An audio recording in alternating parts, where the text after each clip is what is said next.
అందరికీ నమస్కారం. అందరూ ఎలా ఉన్నారు? మీరంతా చాలా చాలా బాగుండాలి. సాయంత్రం 7 అయ్యేసరికి టీవీ సీరియల్స్. అందరూ సీరియల్స్ దగ్గర కూర్చుంటారు. ప్రతి ఇంట్లోనూ సీరియల్స్ మోతం మోగుతూనే ఉంటది. పిల్లలు వాళ్ళ పని వాళ్ళు చేసేసుకుంటా ఉంటారు. పెద్దవాళ్ళు మాత్రం టీవీకి అతుక్కుపోయి ఉంటారు. టీవీ సీరియల్స్ చూసే ప్రతి ఒక్కరు కూడా ఈ వీడియో తప్పకుండా చూడాలి. ఎందుకంటే లా ఆఫ్ అట్రాక్షన్ ప్రకారంగా ఈ సీరియల్స్ లో వచ్చేటువంటి యాక్టర్స్ యొక్క క్యారెక్టర్స్ ఎట్లా ఉన్నాయంటే చాలా అది సంఘ విద్రోహకానికి పాల్పడే చెడ్డ విషయాలుగా ఉంటాయి. అంటే ఎమోషనల్ గా స్ట్రాంగ్ గాను కోపంగా చాలా ఏంటేంటోలా ఉంటాయి.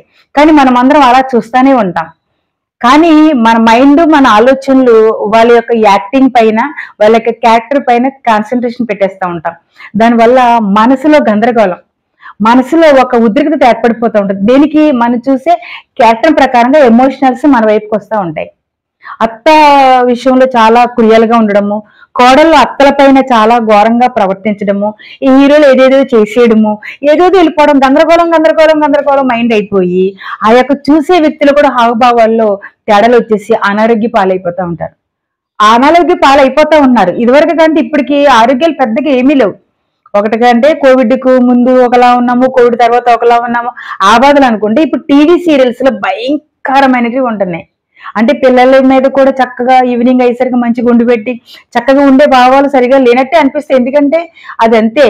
కానీ ఈ సీరియల్స్ ప్రభావము ఆ వ్యక్తి మీద చాలా ఘోరంగా పడుతూ ఉంటది. చూడండి, మనము చాలా కోరికలు కోరిన తీరవు, కానీ ఇటువంటి ఎమోషనల్ గా అటాక్ అయిపోయి మనం అనారోగ్యం మీద చాలా ప్రభావం చూపుతాయి. మంచి ఆరోగ్యం ఉండదు. ఆరోగ్యం మీద ప్రభావం చూపి అనారోగ్యం పాలైపోతూ ఉంటాం. సో టీవీ సీరియల్స్ చూసే ప్రతి ఒక్కరు కూడా అది మానేమని అంటే మానే విషయం కాదు, కానీ ఆ యొక్క క్యారెక్టర్లోకి చొచ్చుకుపోయి వీళ్ళే యాక్ట్ చేస్తున్నట్టు, అత్త వైపు కానీ కోడల వైపు కానీ ఏది బయట ఏది వీళ్ళే యాక్ట్ చేస్తున్నట్టు లవ్ లో ఫెయిల్ అవడం, కొన్ని ఏళ్ల క్రితం మళ్ళీ ఎపిసోడ్లు సంవత్సరాలు 5 సంవత్సరాలు 10 సంవత్సరాలు ఎలా అతుక్కుపోవడం, అసలు మన జీవితంలో మనం ఏంటో, అసలు వాళ్ళు చేస్తే వాళ్ళకి డబ్బులు వస్తాయి, మనం చూస్తే మనకు జబ్బులు వస్తాయి అనే విషయం గ్రహించుకుని మరి మీరు మానేస్తారో మారతారో తెలియదు, కానీ ఇవి మాత్రం మన ఆరోగ్యానికి చాలా హానికరమైన విషయం. తప్పక గ్రహించాలి. ఎందుకంటే కుటుంబంలో కూడా అశాంతులుగానే ఉన్నాయి. సో మీరందరూ కూడా కాస్త ఆలోచించమని మనస్ఫూర్తిగా కోరుకుంటున్నాను. Thank you so much. Thank you for watching this video.